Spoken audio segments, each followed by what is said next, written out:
ক্ষেত্ৰীৰ টোপাতলিস্থিত দিকচাক ননকে গাঁৱত বনাঞ্চল ধ্বংস সোণাপুৰ ৰাজচক্ৰৰ অন্তৰ্গত গাঁওখনত থকা বনাঞ্চলখনৰ চেগুন গছ কাটি ব্যক্তিগত বিশ্ববিদ্যালয় নিৰ্মাণৰ যুজা চলাইছে যুগল শইকীয়া নামৰ এজন লোকে হাতীৰ বিচৰণ ভূমি হিচাপে চিহ্নিত এই চেগুন বাগানৰ প্ৰতিজোপা গছত বন বিভাগে কৰিছে নাম্বাৰিং বন বিভাগৰ উচ্চপদস্থ বিষয়াৰ নিৰ্দেশমৰ্মে গছসমূহ কাটি পেলোৱাৰ যুজা চলোৱাত সৃষ্টি হৈছে প্ৰতিক্ৰিয়াৰ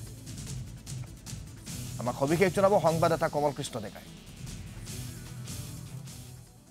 হয় এফালে ৰাজ্য চৰকাৰে তিনিগুটি বৃক্ষৰোপণৰ যি প্ৰচেষ্টাৰে সমগ্ৰ ৰাজ্যক সেউজীয়া যি গোলকীয় উষ্ণতা সেই উষ্ণতাৰ পৰা বচাবৰ কাৰণে এটা সেউজী ধৰণী তৈয়াৰ কৰাৰ চেষ্টা কৰিছে আনফালে আমি যদি চাওঁ এখন ৩৫ বছৰীয়া চেগুন বাগান যি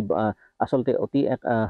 ক্ষেত্ৰীয় অঞ্চলৰ দিকচাক বুলি যি গাঁও আছে সেই গাঁৱত অৱস্থিত এখন চেগুন বাগান ইতিমধ্যে কাটি পেলোৱাৰ এক যোজা চলোৱা দেখিবলৈ পোৱা গৈছে মই ভিডিঅ' জাৰ্নেলিষ্টক অকণমান সেই দৃশ্য দেখুৱাবৰ কাৰণে অনুৰোধ কৰিছোঁ প্ৰথমে সেই দৃশ্যসমূহ সেইখন চেগুন বাগান য'ত আপোনালোকে চাওক ইয়াত কিছুমান মাৰ্কিং কৰা হৈছে আৰু সেই মাৰ্কিংখিনি যিহেতু কৰা হৈছে এই মাৰ্কিংখিনি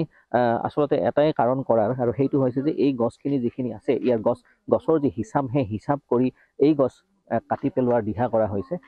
আমি যদি চাওঁ এই যিখন বাগান আমি যি খবৰ পাইছিলোঁ সেই খবৰ অনুসৰি এই বাগানখন প্ৰায় ৩৫ বছৰীয়া পুৰণা এখন বাগান চেগুন বাগান আৰু ইয়াৰ যি চেগুন এই চেগুনখিনি এতিয়া এনেধৰণে মাৰ্কিং কৰা দেখিবলৈ পোৱা গৈছে আপোনালোকে চাওক এনেকৈ মাৰ্কিং কৰি আছে যি মাৰ্কিং কৰি ইয়াৰ পৰা এই গছখিনি কাটি পেলাই ইয়াত এখন ইউনিভাৰ্চিটি বনাব বুলি আমি ইতিমধ্যে খবৰ লাভ কৰিছোঁ মোৰ লগত ইয়াত যি কৰ্মৰত যিখিনি মানুহ আছে তেওঁলোক আছে মই তেওঁলোকৰ পৰা কিছু কথা জানিবৰ চেষ্টা কৰিম যে এই বাগানখনত আচলতে প্ৰকৃততে কি হ'ব আৰু ইয়াত যি মাৰ্কিং কৰা হৈছে কোনে কৰিছে এই সমগ্ৰ কথা জানিম দাদা আপুনি ইয়াৰে আপুনি ইয়াত কি কাম কৰে এই চেগুন বাগানৰ কাম কৰি আছে এই মাৰ্ক যে ইয়াত যে নাম্বাৰিং কৰা হৈছে নাম্বাৰিংখিনি কি কাৰণত কৰা হৈছে নাম্বাৰিংখিনি মানে গছ কিমান আছে কিমান নাই ধৰ ডাঙৰবিলাক গলাই কিমান সৰুবিলাক কিমান গলাই তাৰমানে 1 নম্বৰ 2 নম্বৰ পৰা মানে নম্বৰ লিখি যে আছে যে কিমান মান মানে গছ আছে তাৰপিছত লগে লগে মানে ফৰ্চটো আহি মানে ফিটা মাৰি তাৰমানে মাফি আছে যে ইমান নম্বৰ গছ ইমান কিবি হ'ব ইমান নম্বৰ ইমান হ'ব এনেকৈ ধৰণৰ হেৰি কৰি আছে এই গছখিনিৰ কিমান মান বয়স মানে হ'ল এতিয়া অনুমানিক 22 বছৰমান হ'ব লাগে 20-22 বছৰ 20-22 বছৰ হৈছে মইতো ৰোৱাৰ পৰা অপেনিং আছো না হয় এই গছখিনি আচলতে কোনে ৰুইছিলে এই গছখিনি আমিয়ে লগাইছো প্ৰথমতে আছিলে সেই কি কয় বীৰেন বৰদলৈ বুলি কয় তাতে সিহঁতে একে মানে হেৰি মানে পাৰ্টনাৰশ্বিপত আছিলে আৰু সেইজন মৰি গ'ল এতিয়া আমাৰ যুগল শইকীয়া MLA চাইছে এতিয়া MLA চাই ইয়াত মানে কি ইউনিভাৰ্চিটি না কি বুলি কয় সেয়া বহাব কলেজ বহাব বোলে ইউনিভাৰ্চিটি কিমান মান গছ আছে ইয়াত গছ মানে এতিয়া বৰ্তমান সেইটো কাৰণে এতিয়া ষ্টাম্প মাৰিকে মানে চাচি মানে নম্বৰ লিখি থকা গৈছে এতিয়া অনুমানিক কিমান মান আছে আপোনালোকৰ অনুমান কৰিব পৰা যোৱা নাই এতিয়া মানে আধা অংশ পাইছেহে না এতিয়া লিখি থকা গৈছে এইফালে আহকচোন অনুমান কিমান মান হ'ল এতিয়া কিমান লেখা হ'ল এই ক'ব এতিয়া কিমান মান লেখা হ'ল আজি লিখা হৈছে 1050 ইতিমধ্যে মানে নাম্বাৰিং কৰা হৈছে আৰু বাকী আছে কিমানলৈকে হয় 1500 মান হ'ব লাগে টোটেল 1500 মান হ'ব এই নাম্বাৰবিলাক আচলতে কোনে কৰিছে ফৰেষ্টৰ মানুহ আহিছিল ফৰেষ্টৰ মানুহ আহি জোখ মাখ কৰে গছৰ মাৰ্কিংখিনি লিখি গছটো গোটেই ৰাউণ্ডটো মাৰিব কিমান হেৰি হয় এতিয়া এই যে গছখিনি ইয়াত মাৰ্কিং কৰিছে এই গছখিনি কি কৰিব